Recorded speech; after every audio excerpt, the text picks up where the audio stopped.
देश में आपदा प्रबंधन कानून 2005 तो लागू है, लेकिन उसका व्यवहारिक क्रियान्वयन क्यों नहीं किया जा रहा है? हमने देखा कि जो भी नोटिफिकेशन हो रहे हैं वह व्यवहारिक नोटिफिकेशन नहीं हो रहे हैं। कोरोना वायरस जो था उस पर पहला चरण और द्वितीय चरण जिस पर निर्णय लिया गया है कि लॉकडाउन की अवधि बढ़ाई जाए, उसमें तो 3 मई 2020 तक जो लॉकडाउन बढ़ाने की बात की गई थी द्वितीय चरण की, उसका तो नोटिफिकेशन था, लेकिन एकाएक 3 तारीख के पहले ही दिनांक 1 मई 2020 को देश की मीडिया जो कि टेलीविज़न समूह है, उन्होंने बिना किसी जिम्मेदारी के, बिना किसी केंद्र सरकार की सहमति के लॉकडाउन बढ़ाने की प्रक्रिया को मूर्त रूप दे डाला। हम टीवी चैनलों को दिनांक 1 मई 2020 को जब देख रहे थे तो उसमें केंद्र सरकार के कोई भी जिम्मेदार मंत्री के द्वारा इस घोषणा को नहीं किया गया। ऐसा क्यों? जो आरोप लग रहे हैं कि मोदी मीडिया हावी है, मोदी मीडिया ही लॉकडाउन की प्रक्रिया को, तीसरे चरण की प्रक्रिया को स्वतः बढ़ा गई, जबकि 3 तारीख तो आज है।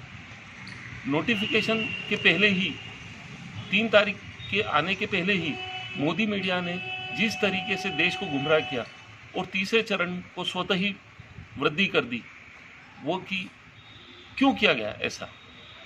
क्या देश के नेतृत्वकर्ता दिनांक 3 मई 2020 के बाद ही घोषणा करने वाले थे, या जिम्मेदार मंत्री जो गृह मंत्री हैं, केंद्रीय गृह मंत्री या केंद्रीय कानून मंत्री और जो भी कैबिनेट है, मंत्रिमंडल की कैबिनेट है, उन्होंने कोई निर्णय नहीं लिया, उन्होंने किसी ने भी देश के समक्ष सामने आके घोषणा नहीं की, जबकि मोदी मीडिया जो कि है उनके द्वारा लॉकडाउन की अवधि बढ़ा दी गई और तीसरे चरण में झोंक दिया गया।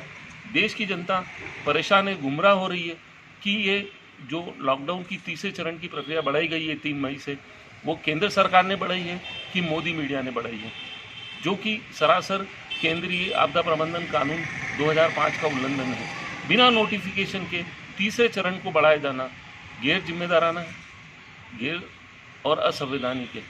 क्या देश की जनता गुमराह नहीं हुई है? और इसी प्रक्रिया को देश की, विश्व की सर्वोच्च संस्था फोर्ब्स ने भारत को निम्न स्तर पर लाके खड़ा कर दिया, जबकि प्रदेश के मुख्यमंत्री, मध्य प्रदेश के मुख्यमंत्री तो यहाँ तक कह रहे हैं कि कोरोना वायरस से डरने की जरूरत नहीं है, कोरोना वायरस सर्दी, जुकाम और बुखार का ही मापदंड है, इससे डरे नहीं। जबकि पूरे विश्व में कोरोना वायरस ने लाखों लोगों को काल का ग्रास बना दिया है। हम देश में आपदा प्रबंधन कानून की सरेआम सरेराह धज्जियाँ उड़ा रहे हैं, इसका जिम्मेदार कौन है?